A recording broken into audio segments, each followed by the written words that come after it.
Hi, I'm Kari. And I'm her daughter, Kimberly, and this is Coffee and Cocoa, a conversation about how to reconstruct your family after they've deconstructed their faith. We're a mother and a daughter having conversations from both sides of the faith divide. So, why did we decide to start this podcast? I think we both have said for a while that it's an important conversation. And I think that since you've been life coaching moms on how to deal with their children leaving the church, and since I've had like a lot of friends that I've discussed our relationship and how we have had a familial relationship and continue to have a bond even after I've left. I just think that we see it around us a lot. And I think we have a unique perspective.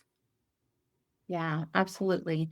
Because I just see so many parents in so much pain over it and losing relationships, and even kids like cutting their parents off because they can't get past this whole thing.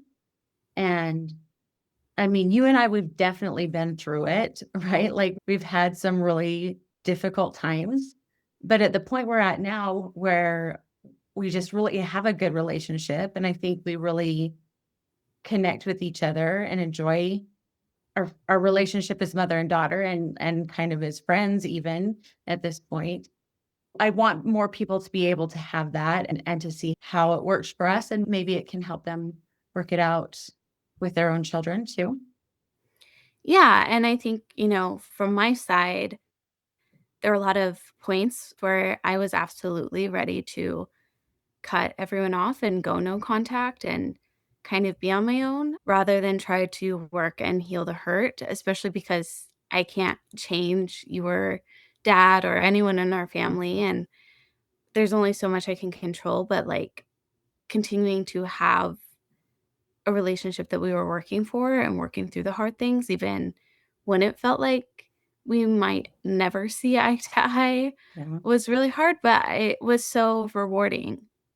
Yeah, I agree. I really like looking back on some of the really painful parts, like I would hope to never have to do that again, but definitely worth it because we've been able to really forge a loving relationship and respect each other's points of view. And I learned so much about relationships and about, I would say, like really learning to love people from loving you so much and not wanting to ever give up on that relationship. I think that that's been a lot Mhm. of growth. Yeah. So, do you want to touch on kind of how it feels as a parent to have a kid leave the church? Yeah. Like that was so hard, right? It was probably one of the most painful things ever. And I think it's interesting because we were talking about it before that it really does feel like a death almost because we even in the church we talk about like spiritual death kind of Mhm. being a separation kind of thing. And it was just so scary and so like I felt like I'd failed you, I'd failed my ancestors going back and back. And it felt like such a huge failure and a lot of guilt and um yeah, it was a hard thing, and I know it was a really hard thing for you too, and I could see how much pain you were in, and, like, I couldn't fix that either, and so that was another big part of it. Y Yeah, and as the person who left, it's extremely hard because everyone's gonna see me struggling when I leave as, "Oh, it's because she doesn't have the church in her life and the light of Christ in her life," and really what it is that, like, I was so scared. I was scared that I was going to lose my family and my community, and it is so difficult to turn your back on everything that you were taught growing up, and it's really difficult to have worked so hard to be, like, the perfect Mormon child Mhm. and make the decision that you're not going to work towards that anymore, because it does somewhat also feel like a failure, like, it feels like everyone is gonna think that I just couldn't follow the rules, or I couldn't hack it, or, you know Or you just yeah, wanted to sin. yeah, where I just wanted to sin, um, and I also worried about you and dad because you're so steeped in that community, and you at the time that I left, were still very well respected in the community, have held lots of positions in the Mormon church, and I was just worried that your community would turn against you. And it Mm. is hard because at the time, most of my family still practiced, even extended family, so it felt like I was, like, the person that was gonna be like, "No, I don't wanna be sealed to you." Yeah. I don't think I would have been able to put it into words at the time, but watching you go through a lot of pain, and also at the time kind of thinking that the church was the answer to everything, right? Mhm. And that if you would just decide to stay in the church, that your life would be better. Yeah, yeah, and I think too, like, I always explain when my friends who didn't grow up Mormon or around Mormons ask why it's such a big deal to my parents, I do Mhm. explain that it is like a death, like, because of Mhm. the afterlife in the LDS Church, Yeah.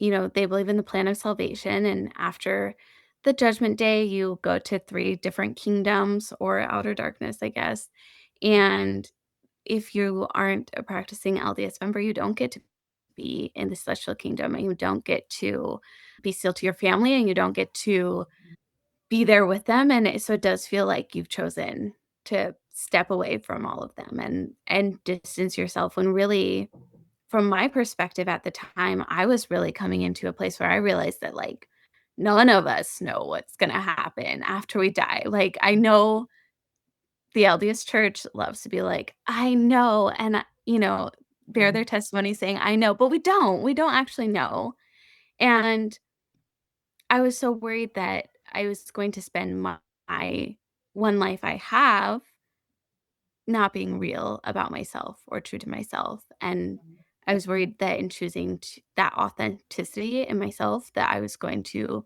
sacrifice my family and those Mhm. connections. Yeah. Yeah, and like, in hearing you talk about it over the years, I think, like, I've definitely come to understand it better because I don't think that you could communicate it that well when you first left either. But one of Yeah. my favorite things that I've heard you say is, like, that oh, how did you put it? That you realized that the church didn't actually align with what you valued.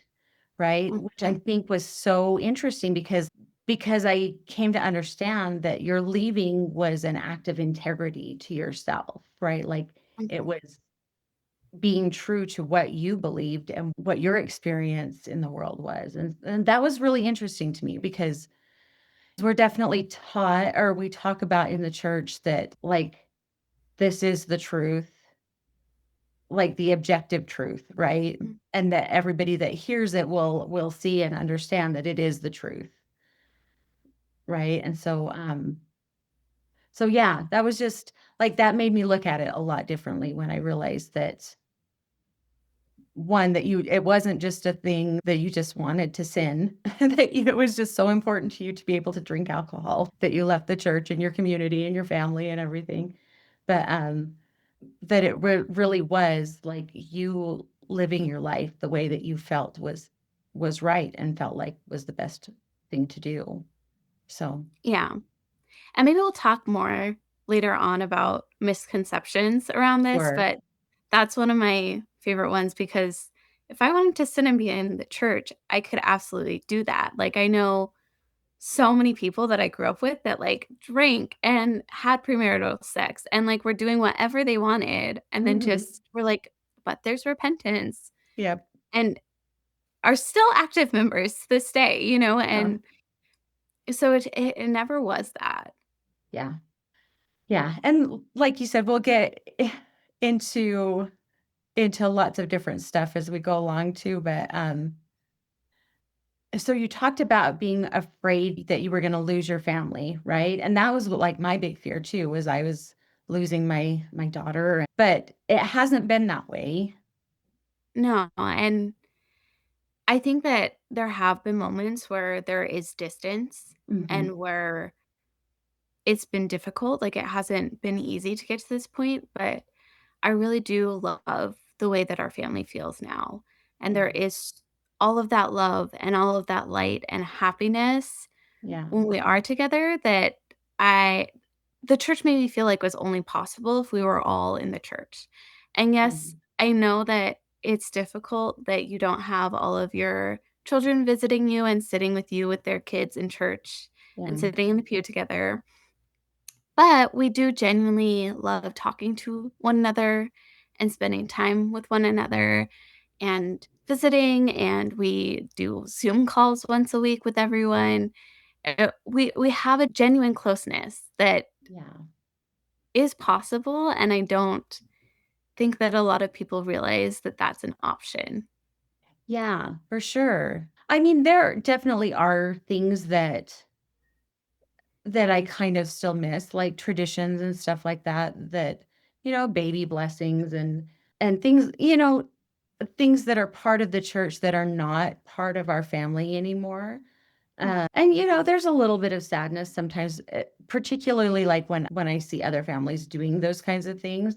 I'm like, oh yeah, yeah. It used to be a lot worse. Like, right, it used to be harder, but like you said, we have such an authentic and genuine friendship and connection with all of our family. I think that that's easily worth the trade-off for me to know that nobody is having to pretend, nobody's having to feel guilty, nobody's having to, like, hide anything or, like, living their lives just to make me happy or anything like that. Yeah. And for me, that was a huge deal when I left the church because I was worried that, particularly for you and dad, and for my grandparents, and for other Mhm. people in our family, that they didn't actually love me. They loved the idea of me, and they loved the, little girl who went to church and was a Laurel president and was going to get married in the temple and do all these things, like, and I Yeah. was worried that if I wasn't fitting that mold, that I wasn't gonna be worthy of that. Not worthy, I felt worthy of love, Mhm. but that I wasn't gonna receive that love, that I would always be seen as falling short of that. Mhm. And even now sometimes when I, like, visit you and dad, I'm worried that either A, I'm an embarrassment, which I don't think you Mhm. guys treat me like I'm embarrassing, but I worry that, like, people in your ward see me that way, and B, that I can't be seen for all of the good and successful things that I have done, because I have moved across the country, and I do live in New York, and I finished school, and I work at a company that when I say the name of it to people, they know what it is, and it is, in some circles, impressive. And I worry that I'm just seen as, "Oh, your daughter's almost 30 and she's not married yet. If only she could find a priesthood holder." Yeah. Yeah, and that like, the reality is that there are people who do see that, right? That doesn't mean like, that's not what dad and I see, for sure, Mhm. and that's not I like, it just speaks more to their limited point of view than it speaks to who you are or anything like that, right? But Mhm. it does sometimes, like, because we are still in the church, if people ask about my kids or whatever, and I'll tell them what they're doing, and it seems like the church thing is the most important thing, and it's Yeah. at least when we're in those circles, and sometimes I just wanna kind of shake people and say, "You know what? If this is a teeny tiny part," and also, like, I just can't believe in a God anymore that is sad that his kids aren't in church on Sundays, I guess. I don't know if that's the best way to put that, but Yeah, like, he probably cares about other things, that they're kind and good and oh, have 100%. virtues, and I do feel like all of the things that I grew up believing are Christ-like, I practice more now that I have left. Like, I'm a lot more loving and a lot less judgmental and a lot more caring for caring's sake and not caring because, "Oh, like, it's a youth activity and I have to volunteer." Yeah, yeah. I think that that's very true. I've watched that in you, that like, all of the things that I would have wanted you to learn from the church, I think that you embody those things. That's who you are. You're a good person, right? So, but not everybody's gonna understand that, and that's okay. Um, Yeah. and, and I like same thing, like, I know that there are people in the church that judge your dad and I and think that we failed because our kids aren't involved in the church anymore. And I guess that's part of why we're having this conversation is to kind of open people's minds a little bit and help them understand things a little bit better. And also, I think at this point in my life, I finally learned to not care so much about what everybody else thinks and just, you know, Yeah, because it hasn't had any effect on our happiness as a family. Like, it hasn't made that impossible, and I feel like we do still have everything that I would want to feel yeah, around my family, whether or not that ceiling is there. yeah. It's, it's really made me look at a lot of things differently.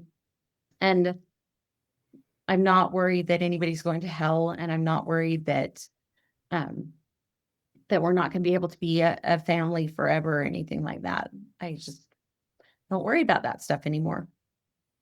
Yeah, and on my end, Mhm. I'm not I mean, you and dad aren't ruining our relationship in this life and sacrificing that for the hope of a relationship in the next life, Yeah. because we don't know what's gonna happen. Yeah. So, what about this conversation feels vulnerable or scary to you? I mean, part of it is for sure that judgment, right? Like, it still doesn't feel good to be judged by other people, Mhm. and so there's that.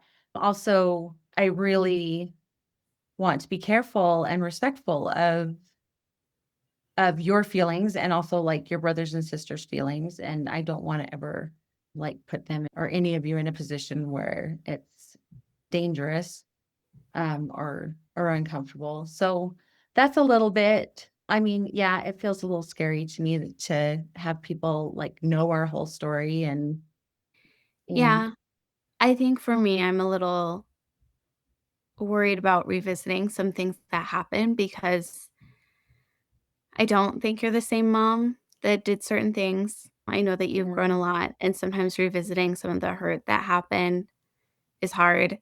yeah, yeah.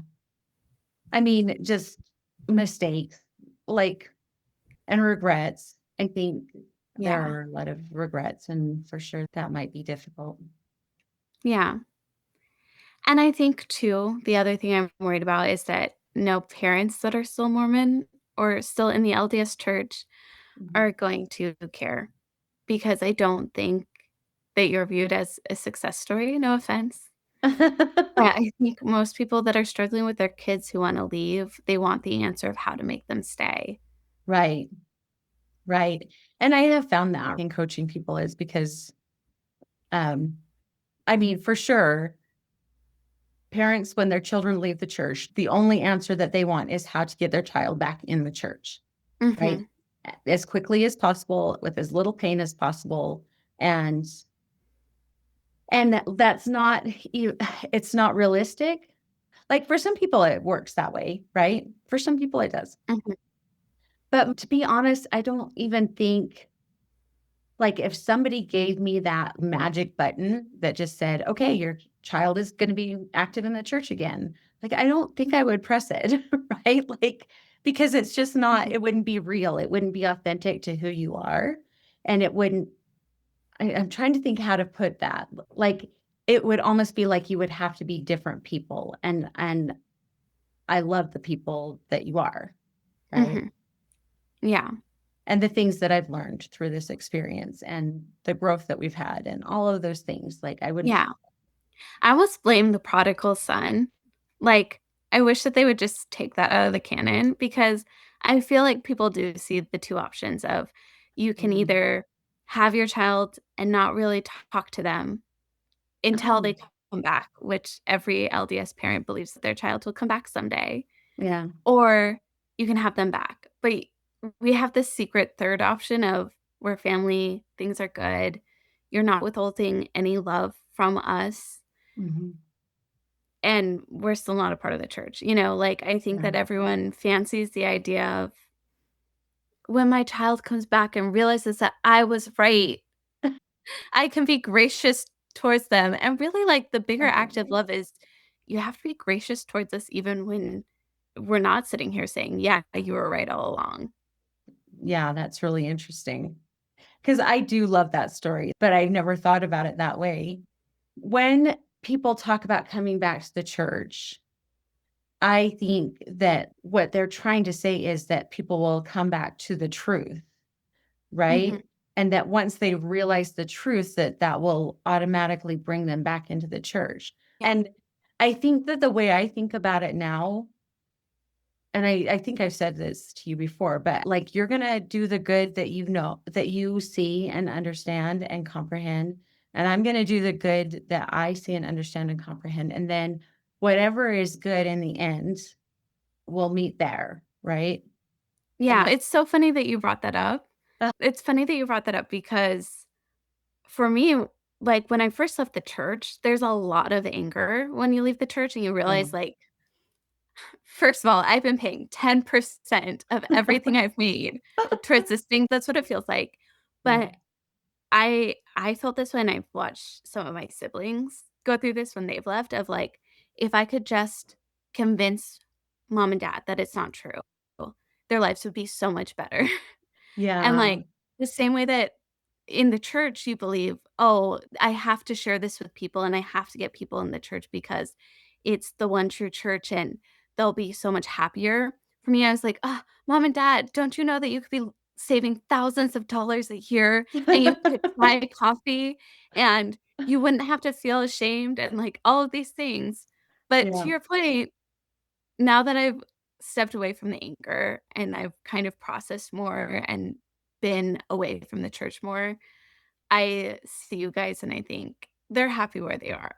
And I wouldn't, same as you say, I wouldn't press the magical button. I wouldn't make you Yeah. not LDS. Even when I see you struggle with some of the things that the church teaches, Mhm. and struggle with your identity within that, like, I don't think that the best option for you is to just walk away because they know that it is meaningful for you and it Yeah. is a part of who you are. Yeah. Yeah. Interesting. So, what does it mean to like love each other and respect each other and to support each other through this situation?